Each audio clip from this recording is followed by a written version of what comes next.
लोभ, ग्रीड, भाग 1। प्रस्तावना, पहचान, मस्तिष्क विज्ञान। प्रस्तावना हर दिल में छिपा अदृश्य अतिथि। रात के सन्नाटे में जब सब सो जाते हैं तब भी मन जागता रहता है। यही मन हमें बताता है कि कल क्या चाहिए और परसों क्या मिलेगा। हम सोचते हैं थोड़ा और, चाहे धन हो, सम्मान हो, सुख हो या प्रेम, यह थोड़ा और ही लोभ है। लोभ ऐसा रहस्य है जो किसी भी व्यक्ति के जीवन की परतें खोल देता है। एक किसान खेत में काम करता है और जब पहली फसल काटता है तो संतोष मिलता है, लेकिन अगले ही पल वह सोचता है अगली बार इससे दोगुनी उपज हो। एक व्यापारी व्यापार में लाखों कमा लेता है, मगर मन कहता है अब करोड़ की ओर बढ़। यहाँ तक कि एक संत भी जो साधना कर रहा है, कभी कभी ये सोच बैठता है मुझे और अधिक शिष्य मिलें, अधिक लोग मेरी पूजा करें। यही लोभ है। यह हमेशा पर्दे के पीछे खड़ा रहता है और इंसान की हर जीत के बाद धीरे से फुसफुसाता है, अब और चाहिए। लोभ को पकड़ पाना कठिन है क्योंकि यह कभी अपने चेहरे से सामने नहीं आता। यह हमेशा किसी और वस्तु का मुखौटा पहनकर आता है, कभी महत्वाकांक्षा बनकर, कभी सुरक्षा की भावना बनकर, कभी रिश्तों में प्रेम का रूप धरकर। लेकिन सच यह है कि लोभ, चाहे किसी भी रंग में हो, मनुष्य को धीरे धीरे अपनी जकड़ में कसता जाता है। लोभ की पहचान, मैं कितना लोभी हूँ। हर इंसान अपने भीतर के लोभ को पहचानना चाहता है, लेकिन यह आसान नहीं है क्योंकि लोभ हमेशा औचित्य, जस्टिफिकेशन का वस्त्र पहन लेता है। पिता कहता है मैं अपने बच्चों के लिए कमा रहा हूँ। माँ कहती है मैं तो परिवार की सुरक्षा के लिए जोड़ रही हूँ। भाई कहता है मैं मेहनत करके नाम और इज्जत चाहता हूँ। सुनने में सब ठीक लगता है, लेकिन जब हम भीतर झांकते हैं तो पाते हैं कि कहीं ना कहीं संतोष की जगह अतृप्ति बैठी हुई है। लोभ की सूक्ष्म पहचान के कुछ संकेत। 1। संतोष का न टिकना, कोई भी उपलब्धि मिलते ही तुरंत अगली की लालसा। 2। तुलना की प्रवृत्ति, पड़ोसी का घर बड़ा है तो मेरा भी वैसा होना चाहिए। 3। भय और असुरक्षा, अगर मैंने और नहीं जोड़ा तो भविष्य में मुसीबत आ जाएगी। 4। छोटे लाभ के लिए बड़े मूल्यों का त्याग, रिश्तों, ईमानदारी, नींद, स्वास्थ्य को कुर्बान करना। 5। आनंद का न टिकना, एक नई चीज मिलने पर खुशी सिर्फ कुछ दिन की रहती है। इसलिए लोभ को पहचानने के लिए हमें अपने मन के पैटर्न पर नजर डालनी होगी। वैज्ञानिक व्याख्या, दिमाग और शरीर पर लोभ का असर। आइए देखें कि आधुनिक विज्ञान न्यूरोसाइंस और फिजियोलॉजी की दृष्टि से लोभ को कैसे समझाता है। 1। डोपामीन का खेल। मनुष्य के दिमाग में एक रसायन है डोपामीन। इसे रिवॉर्ड केमिकल कहा जाता है।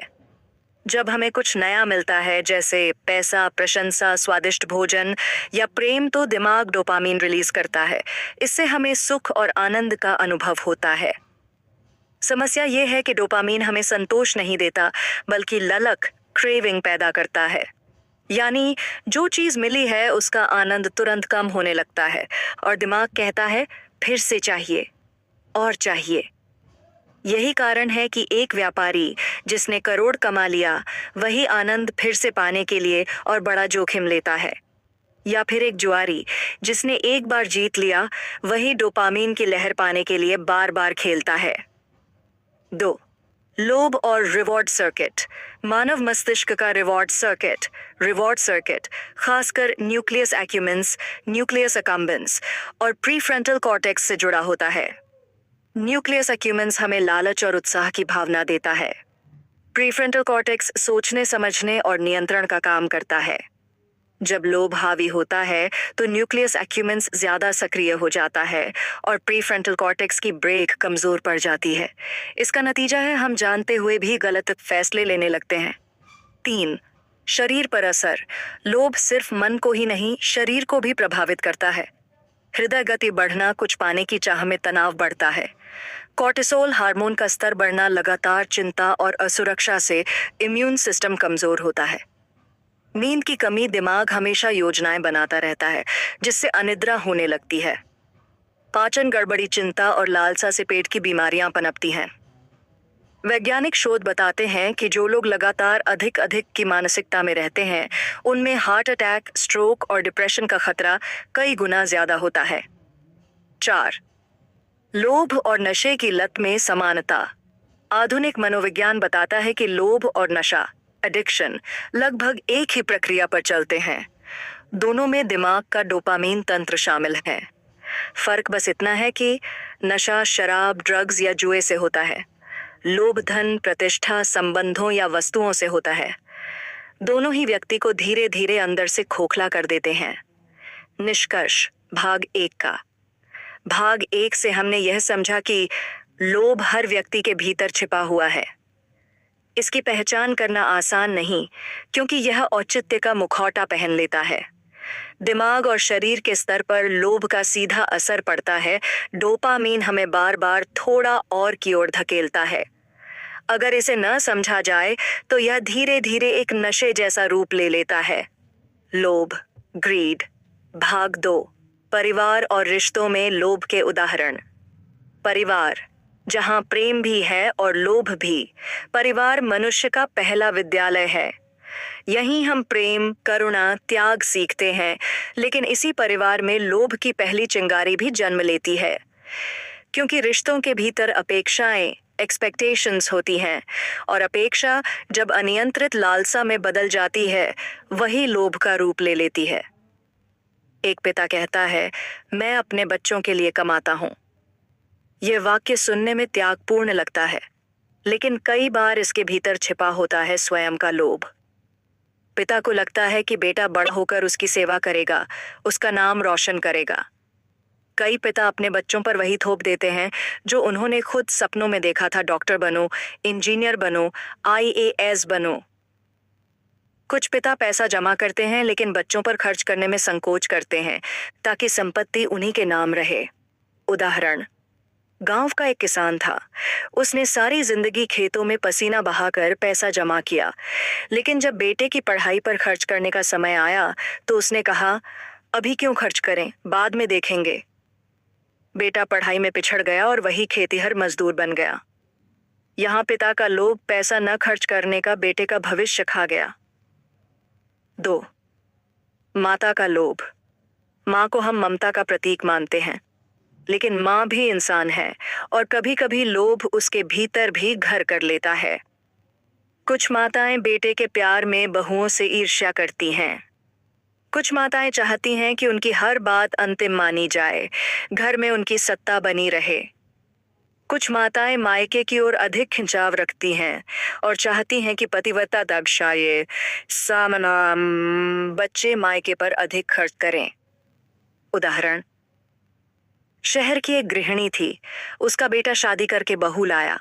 माँ चाहती थी कि बेटा पहले उसे समय दे, फिर पत्नी को। धीरे धीरे माँ का यह लोभ घर में तनाव का कारण बना और परिवार 2 हिस्सों में बांट गया। 3, पुत्र का लोभ। बेटा बचपन में पिता से खिलौने मांगता है। बड़ा होकर वही बेटा जमीन जायदाद मांगता है। अगर पिता ने बराबर हिस्सा दिया तो ठीक, वरना बेटा नाराज हो जाता है। पुत्र का लोभ अक्सर उत्तराधिकार पता इनहेरिटेंस के समय खुलकर सामने आता है। बहुत से बेटे अपने माता पिता को वृद्धावस्था में बोझ समझने लगते हैं, क्योंकि उन्हें लगता है कि जितनी जल्दी संपत्ति हाथ में आए उतना अच्छा। उदाहरण, दिल्ली का एक व्यापारी था। उसके 3 बेटे थे। जब पिता बीमार पड़े तो बेटों में आपसी झगड़े शुरू हो गए कि कौन सा कारखाना किसे मिलेगा। पिता जीवित थे, फिर भी बेटों ने आपस में संपत्ति बांट ली। यह पुत्रों का लोभ ही था जिसने पिता को जीते जी पराया कर दिया। 4, भाई का लोभ। भाई भाई का रिश्ता बचपन की मासूमियत से शुरू होता है, लेकिन जैसे जैसे बड़े होते हैं, लोभ उनके रिश्ते में दरार डाल देता है। खेत की जमीन पर विवाद, दुकान या व्यापार का बंटवारा, माता पिता की सेवा का बोझ एक दूसरे पर डालना। उदाहरण, 2 भाई मिलकर कारोबार चलाते थे। बड़ा भाई मेहनती था, छोटा भाई खर्चीला। जब मुनाफा बांटने का समय आता तो छोटा भाई जिद करता, मुझे बराबर हिस्सा चाहिए। लोभ ने भाईचारे को खा लिया और दोनों अलग हो गए। 5, बहन का लोभ। बहन को हम दया और ममता का रूप मानते हैं, लेकिन कभी कभी उसका लोभ भी परिवार में दरार डाल देता है। मायके से बार बार आर्थिक मदद की अपेक्षा। भाइयों की संपत्ति में हिस्सेदारी को लेकर विवाद, विवाह के बाद भी मायके में अत्यधिक हस्तक्षेप। उदाहरण, एक बहन अपने मायके आती रही और बार बार कहती रही कि मुझे यह जमीन का हिस्सा चाहिए। भाइयों ने दिया भी, पर उसकी मांगें खत्म नहीं हुई। धीरे धीरे भाइयों ने आना जाना बंद कर दिया। 6. पत्नी का लोभ। पत्नी का लोभ कई रूपों में प्रकट होता है। पति से अधिक आभूषण, कपड़े, महंगे शौक, मायके के प्रति अधिक झुकाव और पति की कमाई वहीं खर्च करना। पति से अपेक्षा कि वह समाज में ऊंचे दर्जे का जीवन दे। उदाहरण, एक पत्नी चाहती थी कि उसका पति बड़ी गाड़ी खरीदे ताकि समाज में इज्जत बढ़े। पति ने कर्ज लेकर गाड़ी खरीद ली, लेकिन कर्ज का बोझ पूरे परिवार को सालों तक दबाता रहा। 7. बहू का लोभ। जब बहू घर आती है तो नया रिश्ता बनता है, लेकिन यहाँ भी लोभ की परछाई पड़ सकती है। बहू चाहती है कि पति का सारा ध्यान उसी पर रहे, घर की संपत्ति पर जल्दी से अधिकार मिले, सास ससुर की संपत्ति पर पहला हक जताना। उदाहरण, एक बहू ससुराल आई। पहले साल ही उसने पति से कहा, हम अलग घर लें ताकि हमें आजादी मिले। पति मान गया और माता पिता अकेले रह गए। यहाँ बहू का लोभ था स्वतंत्रता और संपत्ति पर एकाधिकार। 8. ससुराल और मायका का लोभ। रिश्ते केवल पति पत्नी तक सीमित नहीं रहते। ससुराल और मायका भी लोभ के धागों से जुड़े रहते हैं। ससुराल पक्ष चाहता है कि दामाद हमेशा उनकी मदद करे। मायका चाहता है कि बेटी अपने पति से पैसा लाकर मायके में खर्च करे। कई बार दोनों पक्षों का लोभ पति पत्नी के बीच दूरी पैदा कर देता है। उदाहरण, एक दामाद अच्छी नौकरी करता था। ससुराल हर साल उससे बड़ा तोहफा लेता। मायका भी कहता कि तू ही हमारा सहारा है। धीरे धीरे पति की पूरी कमाई 2 परिवारों में बांट गई और उसका अपना घर संकट में आ गया। निष्कर्ष, भाग 2 का हमने देखा कि लोभ केवल व्यक्ति तक सीमित नहीं रहता, यह पूरे परिवार और रिश्तों में जड़ें जमाता है। पिता, माता, पुत्र, भाई, बहन, पत्नी, बहू, हर कोई लोभ का शिकार हो सकता है। मायका और ससुराल भी अपने अपने तरीकों से लोभ दिखाते हैं। और अंततः परिवार की सबसे मजबूत दीवारें भी लोभ की दीमक से टूटने लगती हैं। लोभ, ग्रीड, भाग 3। लोभ के लाभ, हानि, जीवन की कहानियां और शास्त्रों की दृष्टि। क्या लोभ हमेशा बुरा है? जब हम लोभ शब्द सुनते हैं तो मन में नकारात्मक छवि आती है, लेकिन प्रश्न यह है, क्या लोभ हर परिस्थिति में बुरा ही है? सच यह है कि लोभ के 2 पहलू हैं। 1. सकारात्मक, पॉजिटिव ग्रीड, जब यह हमें प्रगति की ओर धकेलता है। 2. नकारात्मक, नेगेटिव ग्रीड, जब यह हमें आत्मविनाश की ओर ले जाता है। लोभ के लाभ, पॉजिटिव साइड। कुछ स्थितियों में लोभ इंसान को मेहनत, प्रगति और नवाचार के लिए प्रेरित करता है। आर्थिक प्रगति, एक व्यापारी अधिक धन कमाने के लोभ में नई तकनीक लाता है। इससे समाज को भी सुविधा मिलती है। ज्ञान की खोज, वैज्ञानिक और अधिक जानने के लोभ में लगातार प्रयोग करता है और नई खोजें करता है। परिवार का उत्थान, माता पिता अपने बच्चों के लिए अच्छा जीवन चाहने के लोभ में दिन रात मेहनत करते हैं। उदाहरण, एडिसन का बल्ब का आविष्कार लगातार असफलताओं के बाद भी उसके और जानने के लोभ से संभव हुआ। अगर उसमें यह लालसा न होती तो आज रोशनी की दुनिया इतनी आसान न होती। लोभ के हानि, नेगेटिव साइड, लेकिन अधिकांश स्थितियों में लोभ विनाशकारी साबित होता है। यहाँ इसके कुछ गहरे परिणाम हैं। 1. रिश्तों में दरार, भाइयों का बंटवारा, पति पत्नी में तनाव, बहू सास के झगड़े। 2. मानसिक तनाव, जितना पास है उससे कभी संतोष न होना, हमेशा चिंता में जीना। 3.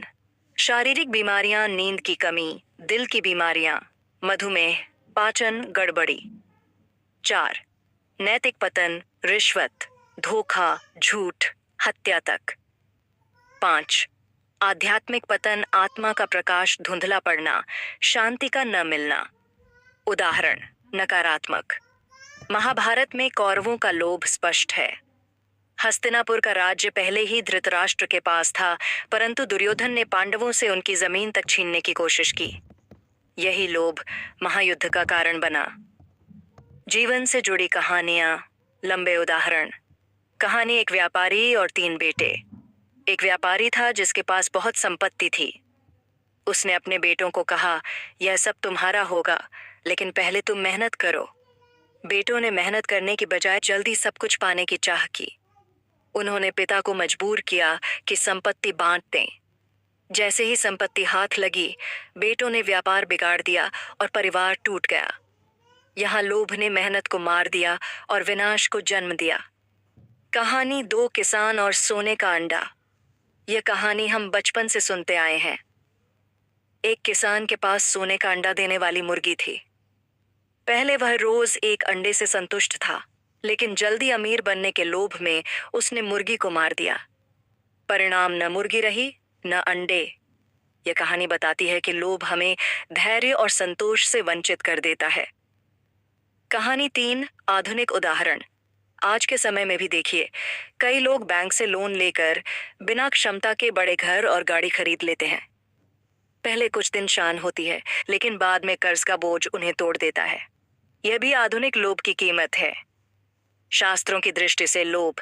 भारतीय शास्त्रों में लोभ को अष्टक्षाय 8 दोषों में से एक माना गया है। भगवद गीता अध्याय 16 श्लोक 21। त्रिविधम नरकस्येदं द्वारं नाशनमात्मनः कामा क्रोधस्तथा लोभस्तस्मादेतत्त्रयं त्यजेत। अर्थात काम, क्रोध और लोभ ये 3 नरक के द्वार हैं। महाभारत। लोभ को विनाश का मूल कहा गया है। मनुस्मृति। लोभ करने वाला व्यक्ति धर्म, अर्थ और काम तीनों खो देता है। आयुर्वेद। लोभ से बढ़ने वाला तनाव वात, पित्त, कफ के संतुलन को बिगाड़ देता है। लोभ जनित चिंता से पेट, हृदय और दिमाग की बीमारियां उत्पन्न होती हैं। निष्कर्ष भाग 3 का। इस भाग में हमने देखा, लोभ कभी कभी प्रगति का साधन बन सकता है, लेकिन अधिकतर ये विनाश का कारण बनता है। वास्तविक जीवन की कहानियां, व्यापारी, किसान, आधुनिक कर्जदार सब बताते हैं कि लोभ का अंत दुखद ही होता है। शास्त्रों में लोभ को स्पष्ट रूप से नरक का द्वार और विनाश का कारण बताया गया है। लोभ, ग्रीड, भाग 4। लोभ से मुक्ति, जीवन सुधार की कहानियां, आध्यात्मिक उपाय और आह्वान। लोभ से मुक्ति क्यों जरूरी है? भाग 1 से 3 में हमने देखा कि लोभ हमारे दिमाग, शरीर, परिवार और समाज सबको प्रभावित करता है। अगर हम लोभ को पहचान कर उससे बाहर न निकलें, तो यह धीरे धीरे हमारे भीतर की शांति, प्रेम और संतोष को खा जाता है। मुक्ति केवल नैतिक कारणों से ही जरूरी नहीं है, बल्कि यह हमारे मानसिक स्वास्थ्य, शारीरिक स्वास्थ्य और रिश्तों की भलाई के लिए भी आवश्यक है। लोभ से मुक्ति के व्यावहारिक मार्ग। 1. आत्म जागरूकता, सेल्फ अवेयरनेस। सबसे पहला कदम है अपने भीतर झांकना। हर दिन स्वयं से प्रश्न पूछें, क्या यह जरूरत है या चाह? अगर मुझे यह चीज न मिले तो क्या मैं जी नहीं पाऊंगा? ये सवाल धीरे धीरे लोभ की परतें खोलने लगते हैं। 2. संतोष का अभ्यास। छोटी छोटी चीजों में संतोष महसूस करें। भोजन करते समय ध्यान दें कि यह भूख मिटाने के लिए है, न कि लालसा पूरी करने के लिए। हर दिन सोने से पहले 3 चीजें लिखें जिनके लिए आप आभारी हैं। 3. दान और सेवा। लोभ से बचने का सबसे प्रभावी उपाय है देना। जब हम कमाई का एक हिस्सा गरीबों, जरूरतमंदों या किसी अच्छे कार्य में लगाते हैं, तो भीतर से हल्कापन आता है। दान लोभ की जड़ों को काट देता है। 4. समय का संतुलन। लोभ सिर्फ पैसे का नहीं होता, समय का भी होता है। हम सोचते हैं ज्यादा काम करूंगा तो ज्यादा कमा लूंगा, लेकिन संतुलन जरूरी है। परिवार, मित्र और स्वयं के लिए समय निकालें। 5. ध्यान और श्वास प्रश्वास। रोज 10 से 15 मिनट ध्यान करने से मन शांत होता है। श्वास पर ध्यान देने से मन की दौड़ धीमी होती है। वैज्ञानिक शोध बताते हैं कि ध्यान से डोपामीन और सेरोटोनिन का स्तर संतुलित होता है, जिससे लालसा कम होती है। आध्यात्मिक उपाय। गीता का मार्ग। भगवद गीता कहती है, नास्ति तृष्णायाः संतोषः, लोभ से संतोष कभी नहीं आता। केवल कर्तव्य और भक्ति से मन को शांति मिलती है। योग और साधना। योगासन और प्राणायाम शरीर की ऊर्जा को संतुलित करते हैं। साधना से इच्छाओं की तीव्रता कम होती है। सत्संग और शास्त्र पठन। जब हम सत्संग में जाते हैं या शास्त्र पढ़ते हैं तो मन को सही दिशा मिलती है। दूसरों की कहानियों से सीखकर हम अपने लोभ को पहचानते हैं। जीवन सुधार की कहानियां। कहानी एक संत और सेठ। एक सेठ हर साल मंदिर में सोना चढ़ाता था, लेकिन मन में शांति नहीं थी। एक दिन उसने एक संत से पूछा, मैं सब कुछ करता हूं, फिर भी सुख क्यों नहीं मिलता? संत ने कहा, तुम सोना मंदिर में चढ़ाते हो, लेकिन मन में यश पाने का लोभ रखते हो। जब बिना नाम चाहे दोगे, तब सच्चा आनंद मिलेगा। सेठ ने उस दिन से गुप्त दान करना शुरू किया और उसका मन हल्का हो गया। कहानी दो नौकरी पेशा पिता। एक पिता बैंक में काम करता था। वह हमेशा सोचता था, और बचत करूं ताकि बच्चे अमीर बने। लेकिन बच्चों ने कहा, हमें आपकी दौलत नहीं, समय चाहिए। पिता को एहसास हुआ कि उसका लोभ बच्चों से दूर कर रहा था। उसने संतुलन बनाया, थोड़ा कम कमाया, लेकिन परिवार के साथ समय बिताया। परिवार खुशहाल हो गया। कहानी तीन साधारण गृहिणी। एक गृहिणी रोज थोड़ी बचत करती थी। पड़ोस की औरतें महंगे कपड़े पहनती तो उसे भी चाह होती, लेकिन एक दिन उसने अपनी बचत से अनाथालय में भोजन कराया। उस दिन पहली बार उसे एहसास हुआ कि देने का सुख लेने से कहीं बड़ा है। निष्कर्ष आह्वान। भाई, लोभ एक अदृश्य शत्रु है जो हर दिल में छिपा हुआ है। यह कभी पिता के रूप में, कभी पत्नी के रूप में, कभी समाज और कभी हमारे अपने सपनों के रूप में सामने आता है। अगर इसे नहीं पहचाना तो यह जीवन को खोखला कर देता है। लेकिन अगर हम इसे पहचान कर संतोष, दान, ध्यान और संतुलन का अभ्यास करें तो यही जीवन एक उत्सव बन जाता है। याद रखो, लोभ का अंत कभी नहीं होता, लेकिन संतोष का आरंभ हर पल हो सकता है। आज ही अपने आप से यह वचन लो, मैं अपने जीवन में संतोष का अभ्यास करूंगा, दान को अपनाऊंगा और लोभ की जंजीरों से मुक्त होकर जीऊंगा। भाग 5। लोभ और समाज। प्रस्तावना। समाज के शरीर में छिपा जहर। व्यक्ति का लोभ केवल उसके जीवन तक सीमित नहीं रहता। जब एक व्यक्ति लोभी होता है तो वह अपने परिवार, रिश्तेदारों और समाज पर असर डालता है। धीरे धीरे यह प्रभाव फैलकर पूरे समाज की रचना को बदल देता है। जिस प्रकार एक बूंद जहर तालाब में गिरकर पूरा जल असुरक्षित कर देती है, उसी तरह समाज का लोभ पूरे युग की दिशा बदल देता है। आज राजनीति, व्यापार, धर्म, शिक्षा, यहाँ तक कि न्याय व्यवस्था भी लोभ से अछूती नहीं है। 1. राजनीति और लोभ।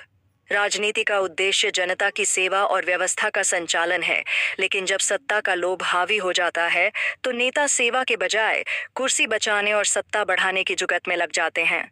उदाहरण, एक नेता जनता से वादा करता है कि वह गांव में स्कूल और अस्पताल बनाएगा, लेकिन सत्ता में आने के बाद उसका ध्यान केवल ठेके से कमीशन लेने और अपने रिश्तेदारों को लाभ पहुंचाने पर होता है। जनता के बच्चों को शिक्षा नहीं मिलती, बीमार लोग इलाज से वंचित रहते हैं, लेकिन नेता का महल और बैंक बैलेंस बढ़ता जाता है। सत्ता का लोभ इतना गहरा होता है कि नेता चुनाव जीतने के लिए जाति धर्म के नाम पर लोगों को बांटता है। यहाँ लोभ केवल पैसा या संपत्ति तक सीमित नहीं, बल्कि पद और प्रभाव का लोभ है। परिणाम, राजनीति में लोभ समाज में अविश्वास, भ्रष्टाचार और अन्याय को जन्म देता है। जनता की सोच बदल जाती है और लोकतंत्र खोखला हो जाता है। 2. व्यापार और लोभ। व्यापार का मूल उद्देश्य ईमानदारी से वस्तुओं का आदान प्रदान और सेवा है, लेकिन जब लोभ हावी हो जाता है तो व्यापारी नकली सामान, मिलावट, अधिक मुनाफा और झूठे विज्ञापनों से उपभोक्ताओं को ठगने लगता है। उदाहरण, दूध में पानी मिलाना, दवाइयों की नकली सप्लाई करना, खाने में हानिकारक केमिकल डालना। मॉडर्न उदाहरण, मोबाइल कंपनियां जानबूझकर प्रोडक्ट्स को पुराना बना देती हैं, प्लान्ड ऑब्सोलेसेंस, ताकि लोग बार बार नया फोन खरीदें। परिणाम, ग्राहक का स्वास्थ्य, धन और विश्वास टूटता है। समाज में असमानता बढ़ती है और अमीर गरीब का फासला और चौड़ा हो जाता है। 3. शिक्षा और लोभ। शिक्षा समाज का आधार है, लेकिन जब शिक्षा भी लोभ का शिकार होती है, तब ज्ञान बेचा जाने लगता है। उदाहरण, कोचिंग संस्थान बच्चों को मशीन बना देते हैं केवल पैसे कमाने के लिए। स्कूल और कॉलेज फीस इतनी बढ़ा देते हैं कि गरीब बच्चे पढ़ ही नहीं पाते। डिग्रियां बेची जाती हैं, जिससे अयोग्य लोग बड़े पदों पर पहुंच जाते हैं। परिणाम, समाज में प्रतिभा दब जाती है और भ्रष्टाचार की जड़ और गहरी हो जाती है। 4. धर्म और लोभ। धर्म का काम इंसान को सच्चाई और नैतिकता की ओर ले जाना है, लेकिन जब लोभ इसमें प्रवेश करता है तो धर्म धंधा बन जाता है। उदाहरण, कोई साधु या गुरु भक्तों से चढ़ावा लेकर महल बनाता है, लग्जरी कारों में चलता है, जबकि अनुयायी भूखे पेट भक्ति करते हैं। बड़े बड़े आयोजनों में दान और पैसा जुटाना ही मुख्य उद्देश्य हो जाता है। असली अध्यात्म पीछे छूट जाता है। परिणाम, धर्म का लोभ आस्था को कमजोर करता है। लोग ईश्वर और सत्य पर से भरोसा खो देते हैं और समाज पाखंड की दलदल में फंस जाता है। 5. न्याय और लोभ। न्यायालय समाज की आत्मा है, लेकिन जब लोभ इसमें घुसता है तो गरीब को न्याय नहीं मिलता और अमीर अपराधी पैसों से छूट जाते हैं। उदाहरण, कोई बड़ा उद्योगपति सालों से केस घसीटता है, वकीलों और गवाहों को खरीद लेता है और आखिरकार निर्दोष साबित हो जाता है। गरीब व्यक्ति अगर निर्दोष भी है तो पैसों की कमी से वकील नहीं कर पाता और जेल चला जाता है। परिणाम, जब न्याय बिकने लगे तो समाज का नैतिक ढांचा गिर जाता है। लोग कानून पर से भरोसा खो देते हैं और हिंसा व अपराध बढ़ जाते हैं। 6. समाज का समग्र चित्र। अगर देखा जाए तो राजनीति, व्यापार, शिक्षा, धर्म और न्याय सब जगह लोभ का जाल फैला हुआ है। यही कारण है कि आज भ्रष्टाचार बढ़ा है, अमीर गरीब की खाई चौड़ी हुई है, पाखंड और दिखावा बढ़ा है और लोग सत्य से दूर होते जा रहे हैं। समाज का शरीर एक रोगी की तरह है जिसे लोभ नाम का कैंसर भीतर से खा रहा है। 7. समाधान, समाज को लोभ से कैसे बचाएं? ईमानदारी को प्रोत्साहन। समाज में ईमानदार लोगों को सम्मान और सहयोग मिलना चाहिए। शिक्षा में संस्कार, बच्चों को छोटी उम्र से ही केवल सफलता नहीं बल्कि सत्य और संतोष सिखाया जाए। पारदर्शिता, राजनीति, व्यापार और धर्म में पारदर्शिता अनिवार्य हो। जागरूक जनता को समझना होगा कि उनका शोषण किस प्रकार हो रहा है, तभी वे सही नेता और सही व्यवस्था को चुन पाएंगे।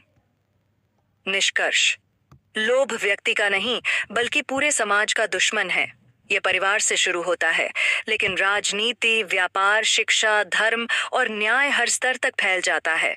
समाज तभी स्वस्थ रह सकता है जब लोग समझें कि लोभ से समाज का पतन और संतोष से समाज का उत्थान होता है। भाग 6. आधुनिक जीवन और डिजिटल लोभ। प्रस्तावना, डिजिटल युग का नया राक्षस। मानव इतिहास में हर युग का अपना एक दानव रहा है। कभी युद्ध, कभी महामारी, कभी भूख, लेकिन 21वीं सदी का सबसे बड़ा अदृश्य दानव है डिजिटल लोभ। यह लोभ अब केवल सोने चांदी, जमीन जायदाद या पद प्रतिष्ठा तक सीमित नहीं है। यह हमारे मोबाइल की स्क्रीन में, हमारी जेब में और हमारे हर क्लिक में छिपा है। आज इंसान का लोभ डेटा, लाइक्स, फॉलोअर्स, ऑनलाइन पैसे, वर्चुअल शोहरत और डिजिटल संपत्ति तक पहुंच चुका है। यह लोभ देखने में आधुनिक लगता है, लेकिन इसकी जड़ वही है, इंसान का अंतहीन और की भूख। 1. सोशल मीडिया और लोभ। सोशल मीडिया ने हमें जोड़ा जरूर है, लेकिन इसके भीतर छिपा लोभ हमें बांध भी चुका है। लाइक्स एंड फॉलोअर्स का लोभ। आज किसी को यह नहीं चाहिए कि उसकी तस्वीर सच में सुंदर हो, बल्कि उसे यह चाहिए कि उस पर 1000 लाइक्स आएं। कोई युवक अपनी वास्तविकता से संतुष्ट नहीं है, बल्कि वह फिल्टर की दुनिया में खुद को अधिक आकर्षक दिखाने की चाह रखता है। धीरे धीरे यह चाह लोभ में बदल जाती है। वायरल होने का लोभ। कई लोग खतरनाक स्टंट करते हैं, निजी रिश्तों को उजागर करते हैं या झूठी कहानियां गढ़ते हैं, सिर्फ इस लोभ में कि उनका वीडियो वायरल हो जाए। परिणाम, आत्मसम्मान और असली पहचान खोकर लोग डिजिटल स्वीकृति के गुलाम बन जाते हैं। 2. ऑनलाइन शॉपिंग और उपभोक्ता लोभ।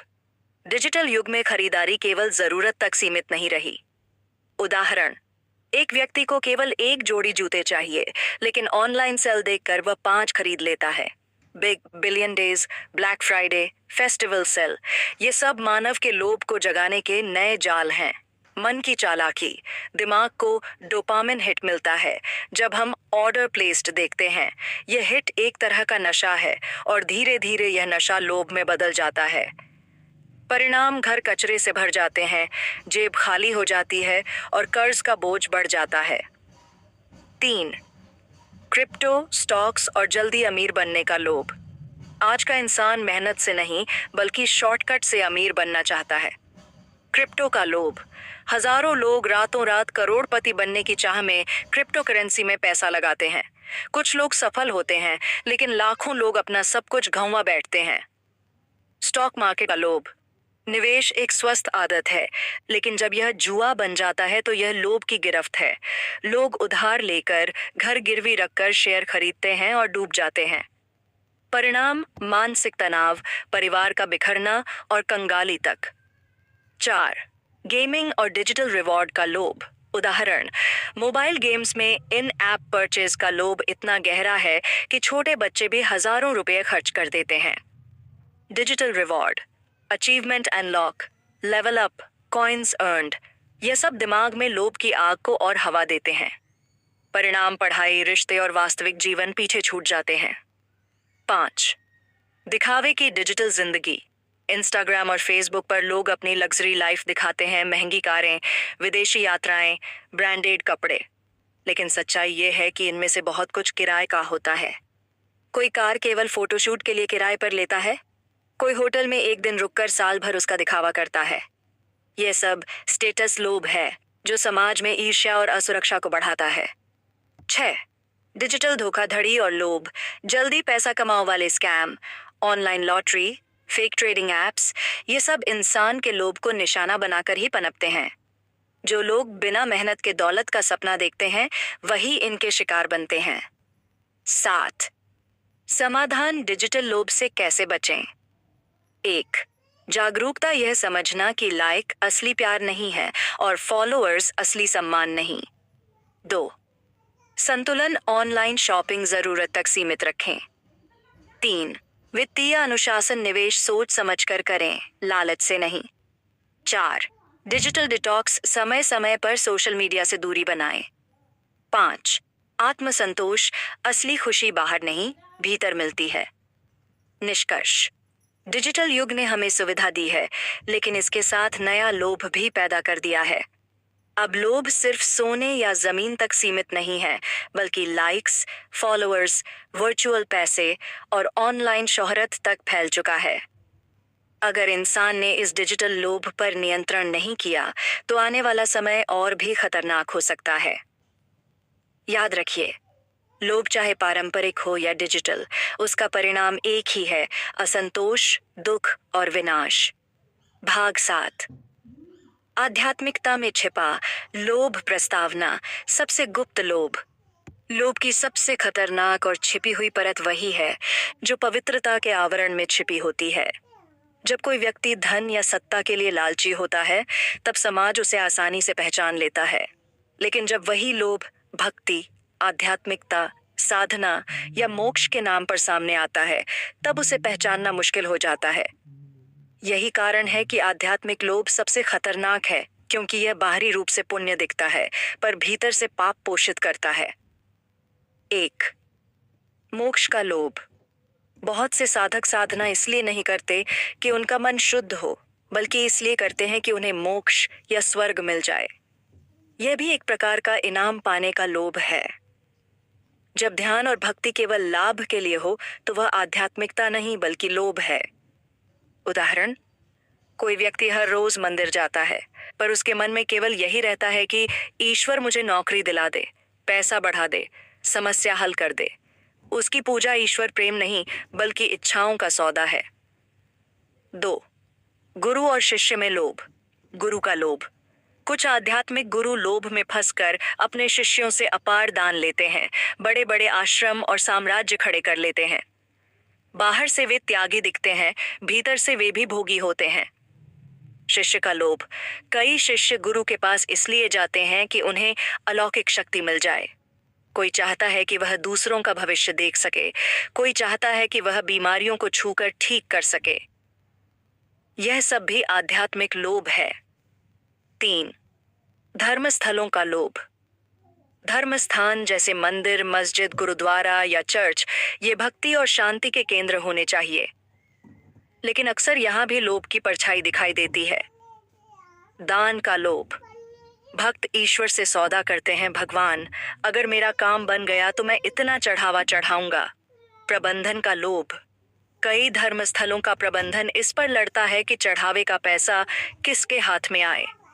इस प्रकार पवित्र स्थान भी लोभ से अछूते नहीं रहते। 4. साधना में लोभ।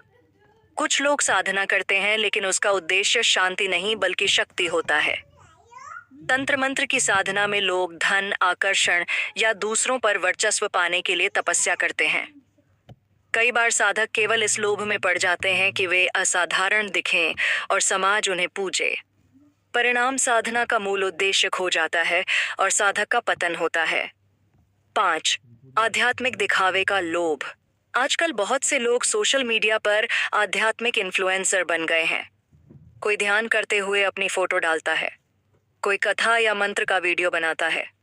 ये सब बुरा नहीं है, लेकिन जब इसका उद्देश्य फॉलोअर्स और पैसा बन जाता है तो यह भी डिजिटल युग का आध्यात्मिक लोभ बन जाता है। 6. समाधान सच्ची आध्यात्मिकता क्या है? प्रेम, न कि लोभ। ईश्वर या गुरु की ओर झुकाव इसलिए हो कि हम सत्य और करुणा को जी सकें, न कि कोई इनाम मिल जाए। निर्लिप्त साधना केवल आत्मा की शांति के लिए हो, न कि शक्ति या लाभ के लिए। दान में संतुलन। दान गुप्त और निष्काम होना चाहिए ताकि उसमें अहंकार या सौदेबाजी न मिले। गुरु की पहचान। असली गुरु वही है जो आपको आत्मनिर्भर बनाए, न कि अपने साम्राज्य के लिए इस्तेमाल करे। 7. निष्कर्ष सबसे गहरी परीक्षा। आध्यात्मिकता में छिपा लोभ वही है जो इंसान को सत्य से सबसे दूर ले जाता है। दुनिया का लोभ तो हमें दुखी करता है, लेकिन आध्यात्मिक लोभ हमें मूर्ख और अंधा बना देता है, क्योंकि हमें लगता है कि हम पुण्य कर रहे हैं जबकि हम लोभ कर रहे होते हैं। सच्चा साधक वही है जो कुछ पाने के लिए नहीं बल्कि कुछ खोने के लिए साधना करे। खोना मतलब अहंकार, इच्छाएं और लोभ को खो देना। तभी असली मुक्ति संभव है। समापन आह्वान। प्रिय मित्रों, आपने इस ज्ञान यात्रा में हमारे साथ कदम दर कदम चलकर लोभ के गहरे रहस्यों को जाना, उसके प्रभावों को समझा और मुक्ति के मार्ग को भी देखा। यह यात्रा केवल शब्दों की नहीं थी बल्कि आत्मा की थी, एक ऐसा दीपक जो अंधकार को दूर कर सत्य की रोशनी दिखाता है। यदि इस यात्रा ने आपके हृदय को छुआ है, आपकी सोच में एक नई रोशनी जगाई है, तो हम आपको आमंत्रित करते हैं। इस ज्ञान की धारा को औरों तक पहुंचाने के लिए हमारे चैनल को लाइक, शेयर और सब्सक्राइब करें। आइए हम सब मिलकर इस आध्यात्मिक यात्रा का हिस्सा बने और जीवन को लोभ से ऊपर उठाकर सत्य, संतोष और प्रेम की ओर ले चलें। आपका हर एक लाइक, हर एक शेयर और हर एक टिप्पणी, कमेंट इस दीपक की लौ को और प्रखर बनाती है। आइए इस उज्जवल पथ पर एक साथ बढ़ें, क्योंकि यात्रा अभी जारी है और आप इस यात्रा के सहयात्री हैं।